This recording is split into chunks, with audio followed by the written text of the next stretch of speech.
এবার ওই ঘোড়ার মালিক আল্লাহ রসুলের কাছে যাইয়া বসলেন, বৈশা বললেন, মুহাম্মদ, আবু জেহেল আমার থেকে ঘোড়া আনছে, বাকি টাকা দেয় না। আল্লাহ নবী মুস্কে হাসি দিয়া বলে, বল আমি তোমার জন্য কি করতে পারি? বলে, মুহাম্মদ, মক্কার বড় বড় নেতাদের পিছনে পিছনে ঘুরলাম, জুতা কয়েক জোড়া ক্ষয় করে ফেলাইছি, কিন্তু টাকা তো আবু জেহেলের থেকে উঠাইতে পারি না। আল্লাহ নবী কয়, তুমি পারবাও না।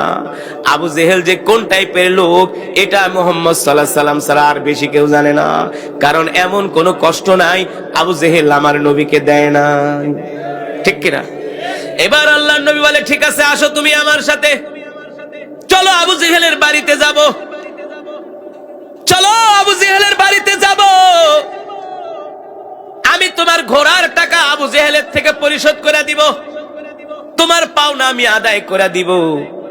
এবার ওই ঘোড়ার মালিক আল্লাহর নবীর পিছনে পিছনে, আল্লাহর নবী আগে আগে যাইতেছে আবু জেহেলের বাড়ির দিকে। ওই দিকে ওলীদ ইবনে মুগীরা, আবু লাহাব মক্কার এক যুবকের ডাক দিয়ে বলে, এদিকে আয়, তুইও ওদের পিছনে পিছনে যা। আমরা এত বিচার করলাম, আবু জেহেল ঘোড়ার টাকা দেয় না, দেখি মোহাম্মদ কি আবু জেহেলের থেকে টাকা উঠাই দিতে পারে কি পারেন, এটা আমরা দেখব। যা, তুই দূরের থেকে পর্যবেক্ষণ করবি, তাকায় তাকায় দেখবি যে আসলে মোহাম্মদের কথা আবু জেহেল শোনে কিনা। আমরা এত বিচার করলাম, আমাদের মুখে চুনকালি পড়লো, আবু জেহেল আমাদের কথা শুনলো না। দেখি মোহাম্মদের কথা আবু জেহেল শোনে কিনা, মোহাম্মদের বিচার আবু জেহেল মানে কিনা, তুই দূর থেকে তাকায় তাকায় দেখবি। এবার আল্লাহর নবী ওই ঘোড়ার মালিককে নিয়ে আবু জেহেলের বাড়ির সামনে গেলেন। ঘরের দরজার সামনে যায়া দরজায় নক করলেন আর বললেন, ইফতাহিল বাব ইয়া আবা জেহেল উখরুজু মিনাল বাইত। এ আবু জেহেল, ইফতাহিল বাব, দরজা খোলো, উখরুজু মিনাল বাইত, ঘর থেকে বের হও। আল্লাহ নবী এক ডাক দিছে, এক ডাকের চোদে আবু জেহেল থরথর করে ঘরের দরজার সামনে এসে দরজা খুলে দিছে। মুহাম্মদ, ইয়া আম্মি, মুহাম্মদ তুমি আমার বাড়িতে সকালবেলা, কারণ কি? আল্লাহ নবী বলে, আবু জেহেল আমার পিছনে যে ব্যক্তি চিনো কিনা? এবার আবু জেহেল তাকায় দেখে যার থেকে ঘোড়া বাকি আনছে টাকা দেয় না, পাওনা দা। এবার আবু জেহেল মুস্কি হাসি দিয়ে বলে, ভাতিজা চিনছি, ঘোড়া তো বাকি আনছি, টাকা তো দেই নাই। আল্লাহ নবী বলে, এই মুহূর্তে তোমাকে ঘোড়ার টাকা পরিশোধ করতে হবে। আবু জেহেল থরথর করে কাঁপে বলে, ঠিক আছে ভাতিজা, একটু সময় দাও, একটু সময় দাও, আমি এখনই ঘোড়ার টাকা পরিশোধ করে দিচ্ছি। এবার আবু জেহেল দৌড়ায়া ঘরে গেল। ঘরে যায় তার স্ত্রীর নাম হলো উম্মে জামিল। নাম কি? ওইটা হলো আর এক হারামজাদি। আবু জেহেল যেমন ওর স্ত্রী তো তেমন, নাকি? আবু জেহেলের স্ত্রী কি আর ভালো হবে নাকি? উম্মে জামিল কয়, না দেওয়া যাবে না।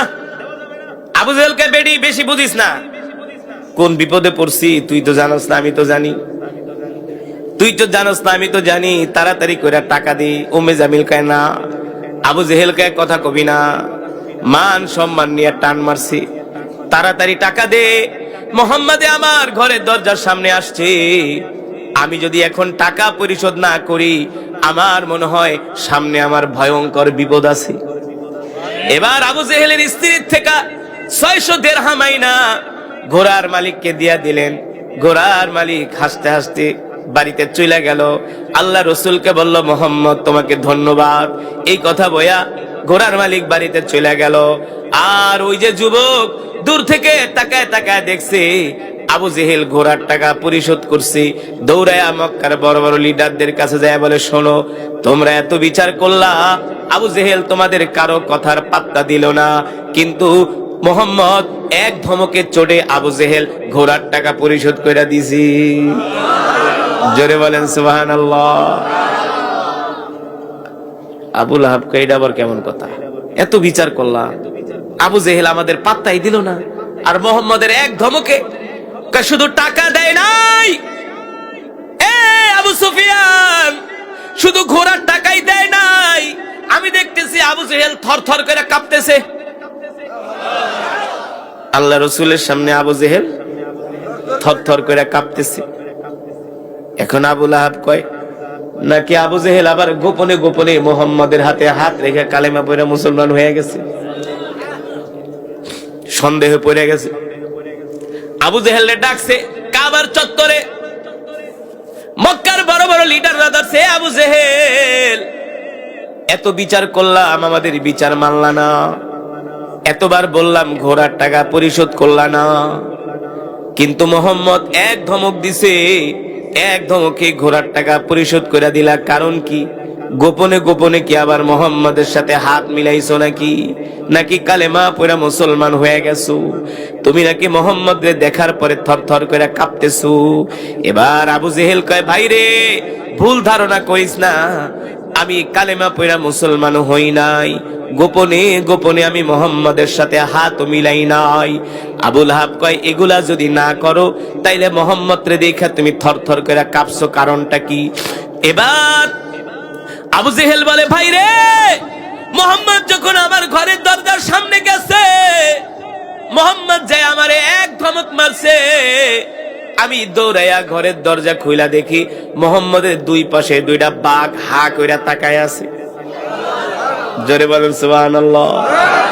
দুইটা বাঘ আমার দিকে হা কইরা তাকায় আছে, আর বলে, আবু জেহেল্লা তাড়াতাড়ি টাকা দে, নাইলে এখনই তোরে খায়া ফেলামু। জোরে বলেন সুবহানাল্লাহ। আল্লাহু আকবার।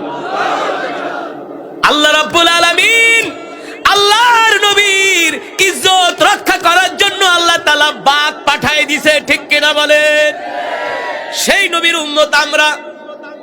ওই নবীকে আবু জেহেল্লা গরিব বইলা গালি দিছে। কি বইলা গালি দিছে? গরিব বইলা গালি দিছে। আল্লাহর নবীর কষ্ট লাগছে, আম্মা জান খাদিজা সইতে পারে নাই, আবু জেহেল্লারে ধরছে, আবু জেহেল, তুই আমার স্বামী মুহাম্মদ সাল্লাল্লাহু আলাইহি সাল্লাম রে গরিব বইলা গালি দিছস। বলে, খাদিজা, না, আমি গালি দেই নাই, কে আমার কাছে প্রমাণ আছে। আম্মা জান খাদিজা ছিলেন বুদ্ধিমতী, বলে, আবু জেহেল শোন, আগামীকাল সন্ধ্যায় তুমি সহ তোমার যত নেতা খাতা আছে সব নিয়ে আমার বাড়িতে যাইবা, তোমাদের দাওয়াত, তোমাদের দাওয়াত। আম্মা জান খাদিজা ছিলেন বুদ্ধিমতী মহিলা, বিশাল বিশাল বকরি খাসি জবাই করছি, জবাই করে রান্না করছি, মক্কার বড় বড় লিডারদেরকে খাওয়াবে।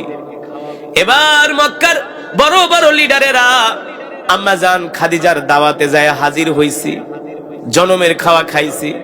খাওয়ার পরে এবার আম্মা জান বলে, এ আবু জেহেল, তুমি আমার স্বামী মুহাম্মদ সাল্লাল্লাহু আলাইহি সাল্লাম রে গরিব বইলা গালি দিছো, তোমাদেরকে আজকে আমার বাড়িতে ডাকার কারণ হলো তোমরা মক্কার সব বড় বড় নেতা আছো, তোমাদের সামনে আজকে আমি খাদিজা ঘোষণা দিতেছি, আমার খাদিজার যত সম্পদ আছে সব সম্পদের মালিকানা আমি আমার স্বামী মুহাম্মদ সাল্লাল্লাহু আলাইহি সাল্লামের হাতে তুলে দিলাম। আজ থেকে মুহাম্মদ সাল্লাল্লাহু আলাইহি সাল্লাম হলো আমার সব সম্পদের মালিক। তার মানে আম্মাজান খাদিজার মতো এত সম্পদ মক্কার কারো ছিল না, এখন সেই সম্পদের মালিক আল্লাহর নবী। তার মানে আল্লাহর নবী এখন মক্কার সবচেয়ে ধনী মানুষ। এখন আর নবীকে গরিব বলার কোনো সুযোগ আছে? এখন আর নবীকে গরিব বলার কোনো সুযোগ নাই।